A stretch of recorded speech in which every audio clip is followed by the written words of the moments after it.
Tiga sayap dengan pendekatan berbeza tetapi misi yang sama mengukuhkan UMNO sebagai parti tunjang Barisan Nasional serta dekat dengan rakyat. Persidangan pemuda, wanita dan puteri berlangsung hari ini yang dirasmikan ketua pergerakan masing-masing. Dua tabung dana dilancarkan sebagai mengukuhkan lagi ekonomi pemuda dan wanita. Pada masa sama, isu kos sara hidup dan pelbagai isu membelenggu generasi muda diberi perhatian perwakilan. Bersama Syahril Sarapudin di Perhimpunan Agung UMNO di PWTC. Syahril, silakan. Baik, terima kasih Faratul di studio. Assalamualaikum warahmatullahi taala wabarakatuh. Salam sejahtera dan salam satu Malaysia. Inilah dia keadaan semasa di PWTC. Masih lagi ramai sebenarnya ahli-ahli UMNO yang berada di PWTC ini kerana pada ketika ini perbahasan di peringkat ketiga-tiga sayap parti masih lagi berlangsung. Kita tahu selepas perasmian dan juga ucapan dasar oleh pimpinan-pimpinan sayap parti pada pagi tadi, maka bermulalah perbahasan sehingga ke saat ini dan kami dimaklumkan ataupun dijangkakan pada jam 6 petang nanti barulah bermulanya sesi penggulungan oleh pimpinan-pimpinan sayap parti. Cumanya di peringkat awal, sebelum kita nak menjurus kepada intipati perbahasan yang sempat kami rangkumkan untuk petang ini, boleh juga kalau saya maklumkan pada tengah hari tadi adanya satu sidang media yang telah pun dimaklumkan kepada kami yang mana mesyuarat khas Majlis Tertinggi UMNO pada malam ini tidak akan membincangkan kedudukan timbalan Presiden Tan Sri Muhyiddin Yassin dalam parti berikutan ucapannya di Klub Sultan Sulaiman Kelmarin yang didakwa melanggar etika dan juga perlembagaan UMNO. Naib Presidennya Datuk Seri Dr. Ahmad Zahid Hamidi berkata mesyuarat pada malam nanti hanya akan memberi fokus kepada dua agenda utama berkaitan Perhimpunan Agung UMNO 2015.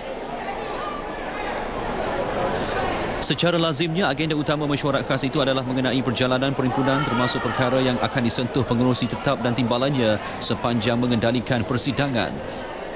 Daripada itu ialah taklimat kepada Datuk Seri Hisham yang ditugaskan untuk melakukan penyelarasan terhadap jurukakak pada negeri-negeri. Selain daripada itu, saya tidak nampak sebarang agenda lain. Datuk Seri Dr. Ahmad Zahid berkata demikian pada sidang media bersama Datuk Seri Hishamuddin di Bilik Penang PWTC. Berhadapan dengan satu lagi ancaman global, Dewan Merdeka digegarkan dengan laungan pengorbanan yang dilakukan demi memastikan keamanan negara terus menjadi milik rakyat. Ancaman keselamatan utama dunia ketika ini, Daesh, perlu ditentang sekeras-kerasnya. Walaupun bukan mudah untuk menangani sebarang gerakan maupun komplot, keputusan yang tidak popular diperlukan dalam menyelamatkan Malaysia. Suara wanita ditegaskan Datuk Seri Shahrizad Abdul Jalil ketika ucapan dasar demi memastikan masyarakat meneruskan kehidupan aman damai. Ketika ini juga undang-undang jenayah perlu diperketatkan agar rakyat terus dilindungi dari sebarang ancaman keganasan. Keganasan tidak ada agama. Terrorism has no religion. Tidak kira di mana kita berada, keganasan seolah-olah mengekori kita. Hari demi hari, dunia semakin dikejutkan dengan episod-episod keganasan yang merencatkan impian, peluang dan perancangan dunia untuk maju. Maka dengan itu, wanita mengucapkan syabas kepada Kementerian Dalam Negeri kerana bertindak tegas mengambil tindakan pencegahan dalam memusnahkan benih-benih keganasan dan elemen ekstremisme. Jelasnya, rakyat juga perlu mengambil iktibar dengan insiden yang berlaku di Iraq, Mesir, Paris dan Syria. Bagaimanapun, pergerakan wanita tidak mahu demokrasi, hak asasi dan kebebasan dilaung dengan dendam dan bermatlamatkan pribadi, memandangkan akibatnya hanya merosakkan penyatuan bangsa. Baik, apapun, wanita UMNO juga menyokong penuh usaha Kementerian Komunikasi dan Multimedia KKMM meminda dan menambah baik Akta Komunikasi dan Multimedia 1998 dan juga Akta Suruhanjaya Komunikasi dan Multimedia 1998. Wanita UMNO menyifatkan pendekatan KKMM melalui Suruhanjaya Komunikasi dan Multimedia SKMM mengadakan pertemuan dan konsultasi dengan pihak berkepentingan sebagai satu langkah proaktif. Ketuanya Datuk Seri Shahrizad Abdul Jalil menegaskan dalam usaha itu suara dan maklum balas golongan wanita mesti diambil kira sebelum draft akta itu dibentang di Parlimen. Justru sayap kanan UMNO itu meminta ahlinya mengambil peluang menggunakan internet secara optimum untuk mendapatkan maklumat dan meraih pendapatan yang lumayan daripada perniagaan dalam talian. Wanita UMNO memuji tindakan proaktif KKMM ke arah penambahbaikan akta ini. Kami yakin engagement yang telah diadakan akan menyuburkan inklusiviti rakyat dalam bidang membuat keputusan di mana pandangan dan suara rakyat tidak diketepikan. Datuk Seri Shahrizad turut mengingatkan supaya wanita sentiasa berhati-hati dalam setiap perkongsian maklumat dan menyuarakan pandangan atau pendapat peribadi di media sosial. Ini kerana keterujaan berkongsi maklumat boleh mendorong kepada penyalahgunaan fakta dan mewujudkan fitnah. Baik, seperti yang saya kongsikan di awal tadi, pada ketika ini perbahasan masih lagi berlangsung di semua dewan. Cumanya pada petang ini mungkin kita boleh jengah seketika keadaan di Dewan Merdeka yang menempatkan perwakilan bagi pergerakan wanita UMNO. Kita terus saja bersama dengan rakan tugas Farhana Azwani Ismail di sana. Farhana, teruskan. Baik, terima kasih. Hari ini di Dewan Merdeka, wanita UMNO berikrar untuk berdiri teguh di sisi Presiden Parti iaitu Datuk Seri Najib Tun Razak. Jadi untuk mengulas lebih lanjut berkenaan sokongan ini, kita bersama dengan Exco Wanita UMNO Datuk Noraini Ahmad. Okey Datuk, boleh sebagai amalan tradisi wanita akan menyokong Presiden tak kira apa jua cabaran dan kemelut yang hadapi. Jadi boleh Datuk ulas mengenai pendirian sayap kanan parti ini? Okey, memang sudah semestinya sebagai amalan biasa, memang pergerakan wanita UMNO sebagai satu tulang belakang kepada UMNO itu sendiri sentiasa menyokong kepimpinan yang amat berhormat Perdana Menteri Malaysia yang juga merupakan Presiden UMNO ini sendiri. Dan ianya dikukuhkan lagi dengan di dalam ucapan yang berbahagia Datuk Seri Shahrizad. Di dalam ucapannya dia mengatakan bahawa kita di dalam wanita ini memang peranan kita ialah berada di akar umbi dan kita percaya kepada kepimpinan yang amat berhormat Perdana Menteri sebagai orang nombor satu di dalam parti ini sendiri. Okey, Datuk, apakah harapan wanita terhadap Perhimpunan Agung esok, terutama masa usahawan wanita menghadapi cabaran perdagangan global, khususnya dalam usaha menyiapkan mereka menghadapi pelaksanaan perjanjian perkongsian Trans-Pasifik TPPA? Untuk usahawan wanita, tadi kita baru saja membincangkan mengenai usul ekonomi di peringkat pergerakan, perbincangan dalam pergerakan Perhimpunan Pergerakan Wanita UMNO Malaysia. Dan kami mengambil kira peluang-peluang yang diberikan terutamanya di peringkat ASEAN selaku pengerusi kepada ASEAN pada tahun ini, dan kita pun telah pun selesai sudah wujudnya komuniti ASEAN ini sendiri.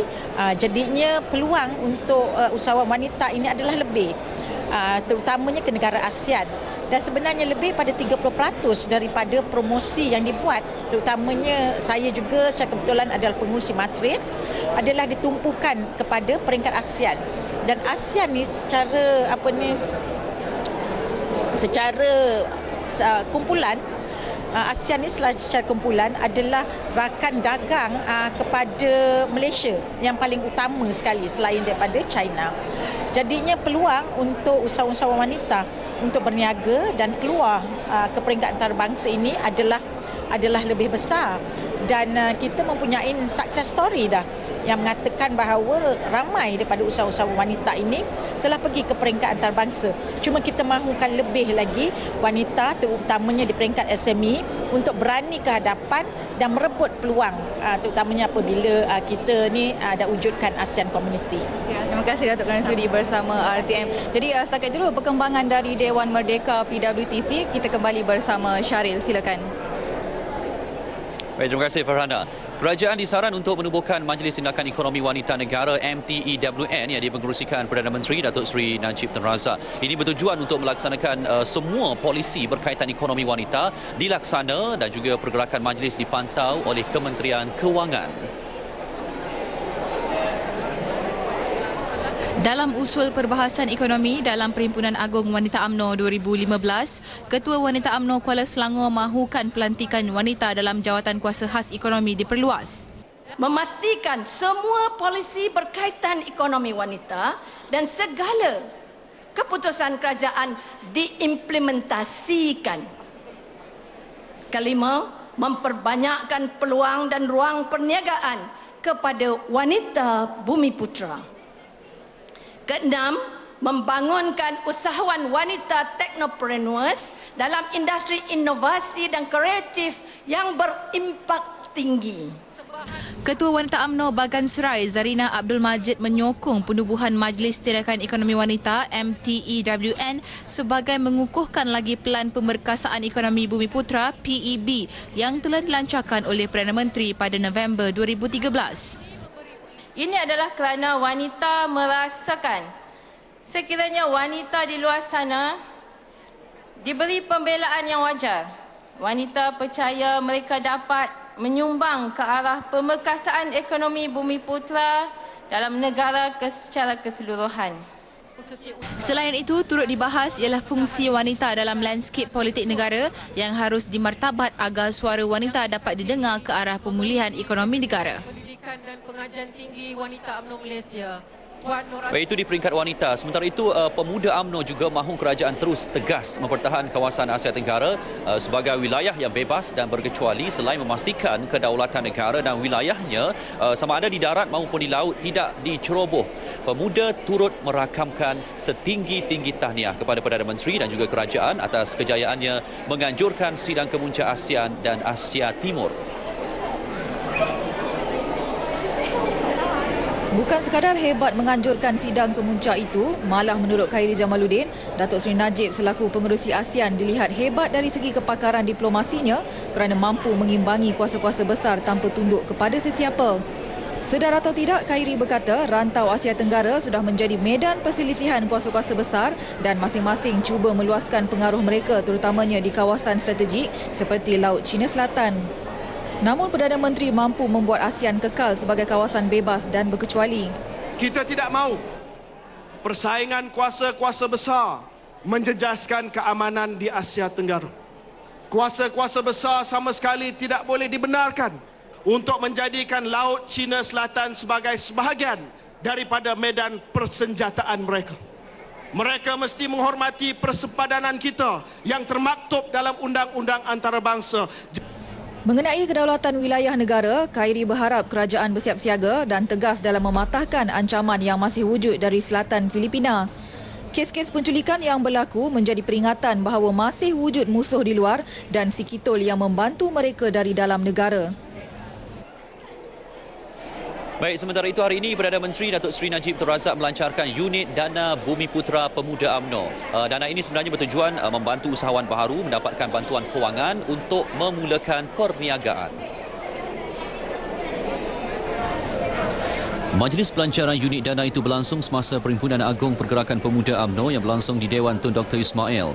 Dana ini diwujudkan sebagai pemudah cara untuk memadankan perniagaan milik Bumiputra dengan agensi-agensi kerajaan yang menyediakan dana.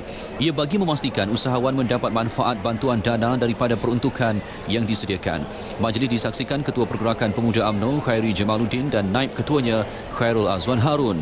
Kemunculan Datuk Seri Najib selaku Presiden UMNO pada Perhimpunan Agung Pemuda UMNO ketika perhimpunan sedang berjalan disambut tepukan gemuruh daripada para perwakilan. Para perwakilan yang ditemui menyambut baik pelancaran unit Dana Bumiputra itu. Seperti mana yang dicakapkan oleh YB Ketua Pemuda tadi, ini bukannya dana, tapi ini satu laluan yang kita buka untuk orang-orang muda ini untuk menceburi bidang yang telah diceburi ini dengan lebih selesa, iaitu kita pemuda mengambil inisiatif ini untuk membantu rakan-rakan yang terlibat dalam berbagai sektor ini. Kalau kita lihat dari segi pemberian dana khas untuk UMNO itu sendiri dalam konteks keusahawanan dan satu tabung ini adalah satu inisiatif yang terbaiklah daripada pucuk pimpinan sendiri yang menyedari keluhan di peringkat akar umbi dan peringkat bawahan ini. Ini proses untuk mensosialisasikan UMNO sebagai parti tunjang komuniti yang nakkan komuniti yang lebih berdaya saing menjelang tahun 2020 nanti. Baik, setakat ini dulu sebenarnya laporan untuk perkembangan semasa bagi Perhimpunan Agung UMNO 2015 sesi petang ini. InsyaAllah seperti yang saya maklumkan tadi, pada ketika ini semua Dewan masih lagi sedang bersidang. InsyaAllah setengah jam lagi sesi penggulungan akan berlangsung, yang mana penggulungan akan dibuat sendiri oleh pimpinan sayap pemuda, wanita dan juga puteri, dan juga intipati penggulungannya insyaAllah kami akan bawakan dalam perkembangan berita jam 8 malam ini di TV1. Jadi terus bersama kami di TV1. Saya Syarif Rampuni melaburkan tirai seketika dari PWTC. Kembali bersama rakan tugas Farhatul di Angkasa Puri. Farhatul.